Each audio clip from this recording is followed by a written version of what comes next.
Undercover owner saw Waitress with a broken hand in his diner. Denise Carter balanced trays, with one arm wrapped in bandages, pushing through the pain while her manager, Ross, tore into her for every tiny mistake. Customers whispered, some pitying, others shaking their heads at his cruelty. What no one knew was that her injury was an accident, and Ross was hiding something far darker. Watching from the corner booth, Harold, the undercover owner, realized things didn't add up. The deeper he dug, the more disturbing the truth became. Before we go any further, if this is your first time watching one of our videos, we'd love for you to hit that subscribe button. Your support means the world to us, and it helps us bring you even more powerful stories. Stick with us till the very end, and if the story moves you, drop your thoughts in the comments and share it with a friend. Now let's begin. The diner smelled of burnt coffee and fried bacon that never quite left the air. Morning rush hour meant the counter buzzed with chatter, the hiss of the grill, and the shuffle of plates stacked high. In the middle of it all was Denise Carter. She was hard to miss, not because she made a scene, but because she worked like three people rolled into one. Her hair tied back, apron already stained, she carried steaming mugs in her good hand while balancing plates against her hip. The other hand, her left, was wrapped in bandages that stretched to her wrist. Anyone watching closely could see the stiffness in her movements, the quick flinch whenever her fingers brushed something by mistake. But Denise smiled anyway. That was her shield.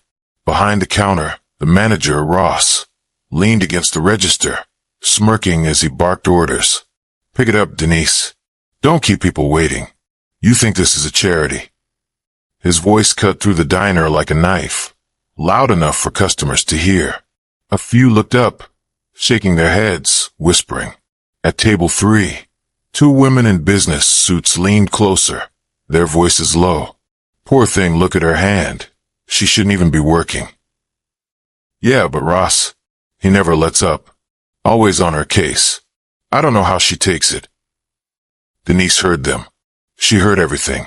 The laughter, the pity, the digs Ross made every time she moved slower than usual. And yet, she kept going. Because for her, quitting wasn't an option. Rent didn't wait. Bills didn't care.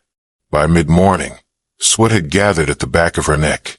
Her good arm ached from carrying too much weight alone. She set down an order at table 6, whispered a soft "enjoy your meal," and turned, only to bump into Ross himself. The collision sent a glass of water spilling across his shirt. The diner went silent. Ross leaned in so close she could smell the sour coffee on his breath. Clumsy again? You're just looking for excuses, aren't you? A few customers shifted uncomfortably. Someone muttered, "Man, give her a break." But Ross ignored them, his eyes locked on Denise like a predator enjoying the hunt. She mumbled an apology, reached for a towel with her good hand, but he snatched it away. His lips curled into a grin only she could see, the kind that told her this wasn't about the spill. It was about control. And the worst part, she knew why. Weeks earlier, she had overheard Ross bragging about skimming money from the register. She hadn't meant to listen. She was just cleaning tables after closing when his voice carried through the thin office door. At first, she thought she heard wrong, but when she pressed her ear closer, every word confirmed it. Ross was stealing, and when he caught her outside that night, frozen in the hallway, she remembered the flash of anger in his eyes, the way his hand shot out and twisted her wrist until something cracked. The pain had dropped her to her knees, but Ross only sneered. Clumsy, huh? Better keep it that way. One word about what you heard, and you won't just lose your job. Now, with her hand bound and useless, she was the one being marked as incompetent. By the end of her shift, Denise's body was trembling from exhaustion. She leaned against the back counter, whispering a quiet prayer that no one heard. She didn't know it yet, but someone had been watching her every move. Someone she thought was just another customer grabbing a cheap meal. And that quiet gaze was about to change everything. Most customers came and went without much thought, eating their pancakes, tipping if they felt generous, and rushing back into the world. But one man never seemed to rush. He was older, maybe late 60s, with white hair trimmed neat and boots that had seen more road than city sidewalks. Folks called him the vet because of the way he carried himself, straight-backed even when sitting, eyes sharp even when silent. Most thought he was just another retiree passing the time over a plate of eggs. Nobody knew that Harold Whitman was the actual owner of the diner. For years, Harold had kept his identity hidden, preferring to blend in with the regular crowd. He believed you saw the truth when people thought no one important was looking. That morning, Harold stirred his coffee slowly, his gaze fixed on Denise. He'd been watching her for weeks now, always working harder than the others, always the one Ross targeted. But today, with her hand bound in thick bandages, it was different. Every tray she carried looked like it might slip at any second. Every smile seemed carved out of pain. At the next booth, two young men whispered loud enough for Harold to catch. "Man, that manager's got it out for her." "Yeah, I've seen the others slack off plenty, but he never says a word to them. Just her." Harold's jaw tightened. He had run businesses long enough to recognize bias when he saw it, and cruelty. Ross strutted past Harold's table then, laughing at something on his phone. When Denise asked for help carrying a heavy stack of dishes, Ross didn't even glance at her. Instead, he muttered, "Use both hands." "Oh wait, you can't." His chuckle cut through the diner like nails on glass.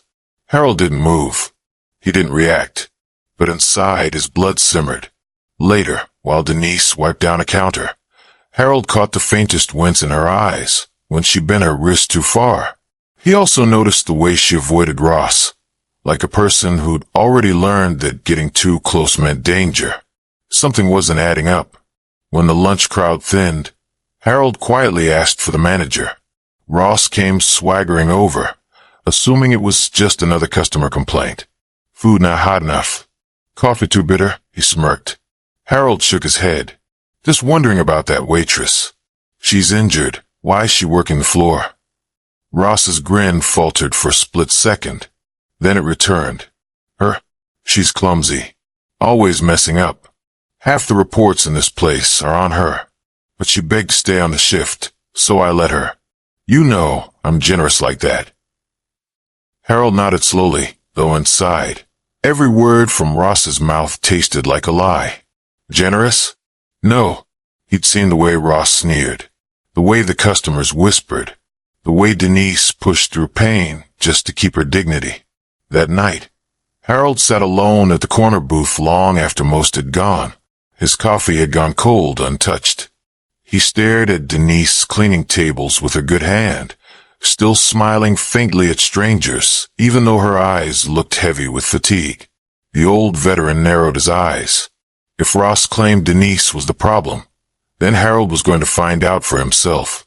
And if what he suspected was true, someone in this diner was about to regret underestimating both her and him. The next day, Harold returned to the diner. Same corner booth, same black coffee. To everyone else, he looked like the same old veteran, with nowhere better to be. But his eyes weren't on the menu. They were on Ross. Ross strutted from table to table, cracking jokes with customers, laughing louder than anyone else. But the moment Denise walked by, his face hardened. Every move she made, he pounced. If she poured coffee too slowly, he snapped his fingers. If she wiped the counter twice instead of once, he smirked and muttered about wasting time. Harold noticed a pattern. It wasn't just criticism, it was targeted. And when Denise dropped a single fork, Ross shook his head dramatically, telling a nearby table, "See what I deal with." Always careless.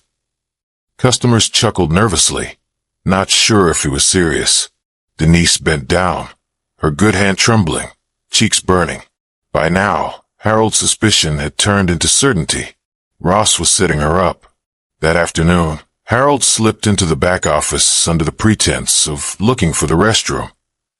The door was unlocked, papers scattered across the desk. His eyes landed on a stack of misconduct forms. Page after page had Denise's name scrawled across the top, each one accusing her of petty things: spilled drinks, forgotten orders, bad attitude. But Harold had eaten there for months. He'd never once seen Denise act out of line. He flipped further and found something worse: cash register tallies that didn't add up. Every week, the numbers dipped, but no reports had been filed. His stomach sank. He knew what theft looked like. He'd caught men in his old businesses before. Ross wasn't just cruel, he was dirty. That night, Harold stayed longer than usual, sipping his coffee while the diner emptied. As the last customers left, Ross retreated to the office. The door didn't close all the way, and voices drifted out. "Another $5,000 easy," Ross bragged, laughter spilling into the hallway. And when they noticed the cash missing, "That little waitress takes the fall. She's already got the most write-ups. Nobody's gonna believe her over me." A second voice, one of Ross's drinking buddies, snorted, "You're playing with fire, man. What if she talks?" Ross's voice dropped colder. "She won't. Not with that hand. Broke it good enough to remind her who's in charge." Harold froze in the shadows, fists curling tight. The air in his chest turned heavy, each breath slower, harder. This wasn't just theft, it was abuse. Racial, physical, deliberate.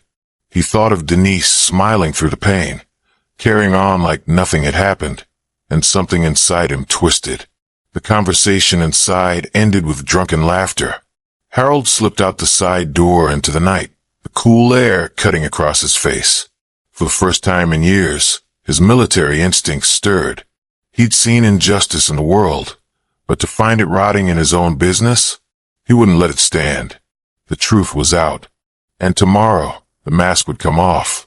The morning rush returned like clockwork, coffee pots hissing, forks clinking, voices rising and falling across the diner. Denise moved between tables, her wrapped hand stiff against her apron. To most, she looked like just another tired worker pushing through the pain. To Harold, she looked like someone carrying a weight far heavier than dishes. But today wasn't going to be just another day. Harold entered quietly, same boots, same denim jacket, but this time, his shoulders squared differently.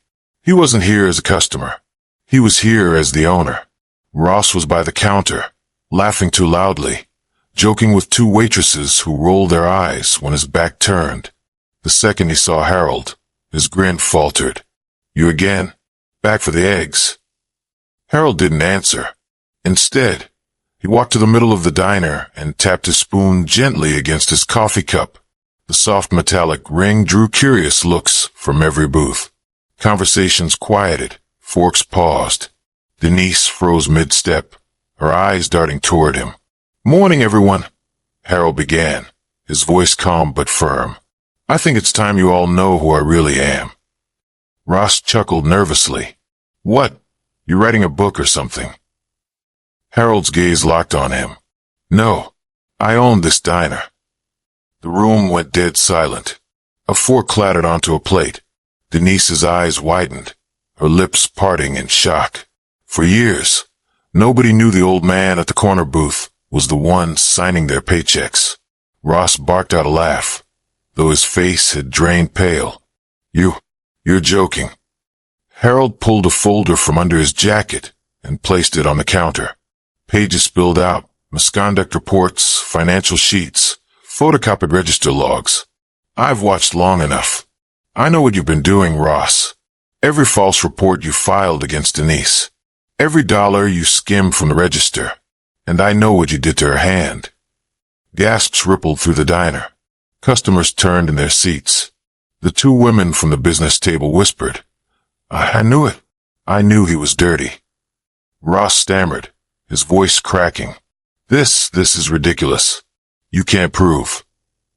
Before he could finish, two uniformed officers walked through the door. Harold had called them that morning. Their presence alone silenced the room.